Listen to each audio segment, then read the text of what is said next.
Welcome to kitchen diaries. നമ്മൾ ഇന്നിവിടെ തയ്യാറാക്കുന്നത് ഒരു ഏലാഞ്ചിയാണ്. ഇത് മലബാറിൻ്റെ ഒരു സ്പെഷ്യൽ റെസിപ്പിയാണ്. നോമ്പ് തുറക്കെല്ലാം ഇത് ഒരു പ്രധാന ഐറ്റംസ് തന്നെയാണ്. ഇനി ഏലാഞ്ചി എങ്ങനെയാണ് ഉണ്ടാക്കുന്നതെന്ന് നമുക്ക് നോക്കാം.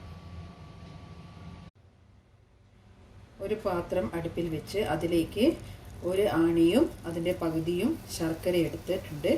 അതിലേക്ക് ഒരു കാൽ കപ്പ് വെള്ളം ഒഴിക്കുക. എന്നിട്ട് ശർക്കര മെൽറ്റ് ആവാൻ വേണ്ടി നമ്മൾ വെയിറ്റ് ചെയ്യുക. ശർക്കര മെൽറ്റായി വരുമ്പോഴേക്കും നമുക്ക് ഏലാഞ്ചിക്ക് വേണ്ട ബാറ്റർ തയ്യാറാക്കാം. ഒരു ബൗൾ എടുത്തിട്ട് അതിലേക്ക് ഒരു കപ്പ് മൈദ, 250 ഗ്രാമിൻ്റെ ഒരു കപ്പിലാണ് മൈദ എടുത്തിരിക്കുന്നത്. മൈദ ബൗളിലേക്ക് ചേർക്കുക. അതിലേക്ക് ഒരു മുട്ട പൊട്ടിച്ച് ചേർക്കുക.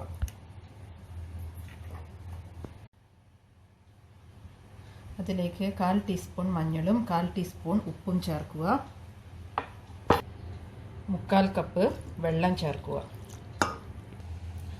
ഒരു വിസ്ക് ഉപയോഗിച്ച് ഈ ബാറ്റർ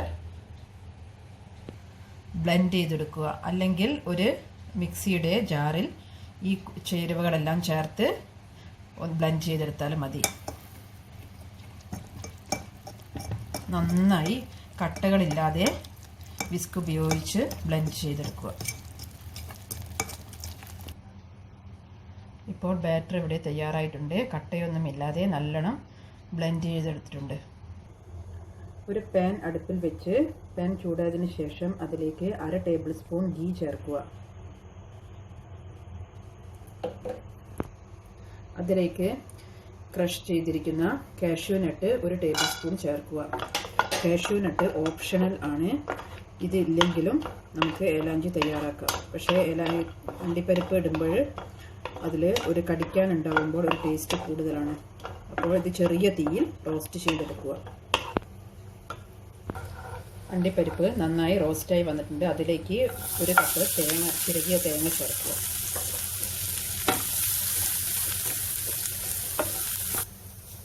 തേങ്ങ ചെറിയ തീയിൽ വെച്ചിട്ട് വേണം ഇളക്കിയെടുക്കാൻ. കാരണം തേങ്ങ അധികം റോസ്റ്റായി പോകാൻ പാടില്ല. അതിലേക്ക് 2 ടേബിൾ സ്പൂൺ അവിൽ കൂടി ചേർക്കുന്നുണ്ട്.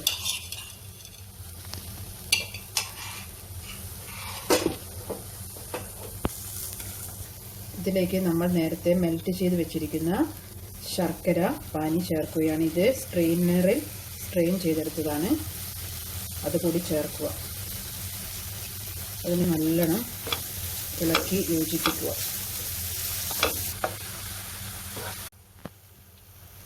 ഇതിലേക്ക് 1/4 ടീസ്പൂൺ ഏലക്കായ പൊടിച്ചത് കൂടി ചേർക്കുക. ഇപ്പോൾ നമ്മുടെ ഫില്ലിങ്ങിന് വേണ്ട തേങ്ങ ഇവിടെ തയ്യാറായിട്ടുണ്ട്. ഇനി സ്റ്റൗ ഓഫ് ചെയ്തിട്ട് നമ്മൾക്ക് ഏലാഞ്ചിക്ക് വേണ്ട ഇത് തയ്യാറാക്കാം. പാൻ അടുപ്പിൽ വെച്ചതിന് ശേഷം അതിലേക്ക് ആവശ്യത്തിനുള്ള ഓയിൽ തടവിയതിന് ശേഷം ഒരു തവ ബാറ്റർ ഇതിനകത്തേക്ക് ഒഴിക്കുക. എന്നിട്ട് നന്നായി പരത്തിയെടുക്കുക.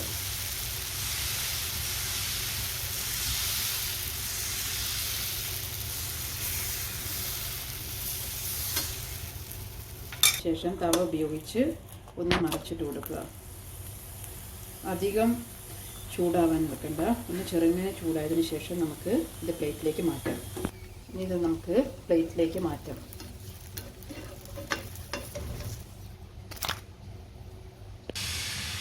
ഇതിലേക്ക് നമ്മൾ തയ്യാറാക്കിയിരിക്കുന്ന തേങ്ങയുടെയും ശർക്കരയുടെയും കൂട്ട് ഫിൽ ചെയ്യുക.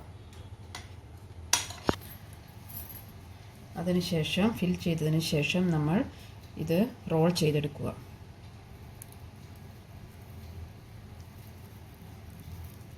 ഓരോ ദോശയും ചുട്ടെടുക്കുന്നതിനനുസരിച്ച് നമുക്ക് ഫിൽ ചെയ്തെടുക്കാവുന്നതേ ഉള്ളൂ. ഇതിലേക്ക് ഞാൻ തേങ്ങയും പഞ്ചസാരയും ചേർത്ത കൂട്ടാണ് ഫിൽ ചെയ്യുന്നത്.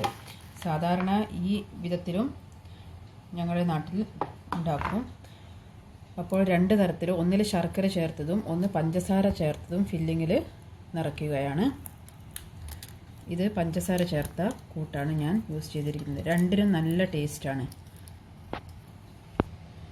ഇതുപോലെ ബാക്കിയുള്ള ഓരോ ദോശയും ചുട്ടെടുത്തതിന് ശേഷം അതിലേക്ക് ഫില്ലിംഗ് തയ്യാറാക്കി ബാക്കിയുള്ള എലാഞ്ചി കൂടി നമുക്ക് തയ്യാറാക്കിയെടുക്കാം.